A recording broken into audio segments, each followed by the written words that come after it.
অনেক সময় দেখবেন আপনি যাকে বেশি ভালোবাসবেন সে আপনার থেকে তাড়াতাড়ি দূরে সরে যায়। আমি বলছি জীবনে মিলে কিনা দেখেন, আপনি যার প্রতি বেশি আস্থা রাখবেন সে যত দ্রুত আপনার থেকে আস্থা ভেঙে ফেলবে। আপনি যার প্রতি বেশি ডিপেন্ডেন্ট হবেন সে বেশি আপনাকে ধোঁকা দিবে। আপনি যাকে বেশি বিশ্বাস করবেন এই দুনিয়ায় দেখবেন কেমন জানি সে চেহারায় পাল্টাই ফেলছে, কেমন কেমন জানি ইচ্ছাই হোক অনিচ্ছাই হয়ে যায়।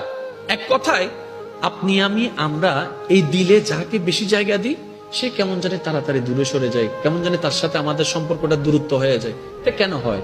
এটার হওয়ার একটাই কারণ, রব বলে যে তোর দিলটা শুধু আমার জন্য বান্দা হিসেবে, তোর দিলটা আমার নবীর জন্য উম্মত হিসেবে, আগে আমাকে আর আমার নবীকে রাখ, তারপরে যাকে যাকে রাখার আমি আল্লাহ সেট করে দিব।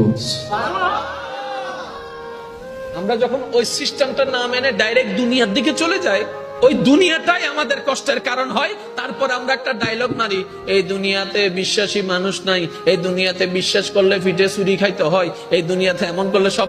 অপছন্দ করা মানুষের কথায় কিংবা কাজে আমাদের দিলে মাঝে মধ্যে একটু আঘাত লাগে না? প্রথম কথা মনে রাখবেন ভাইয়া, এই দুনিয়াতে আপনি আমি যতই যাই কিছু করি, চট্টগ্রামের ভাষায় যদি বলি কলিজা কাইটাও যদি খাওয়াই দিই, খাওয়ার পরে বলবে যে লবণ কম হয়েছে। কলিজা খাওয়াইছেন এটাতে বলবে না, ওই লবণ কম হয়েছে এটা ঠিকই বলবে। এই পৃথিবীর একটা নিজাম, একটা নিয়ম হচ্ছে আপনি আমি হাজার চেষ্টা করলেও পৃথিবীর সবাইকে খুশি রাখতে পারবো না, এটা অসম্ভব। বদনাম ছিল, বদনাম আছে, বদনাম থাকবে। বুঝার জন্য বলা, সৃষ্টি জগতে আমাদের নবীর মতো আর কেউ আছে?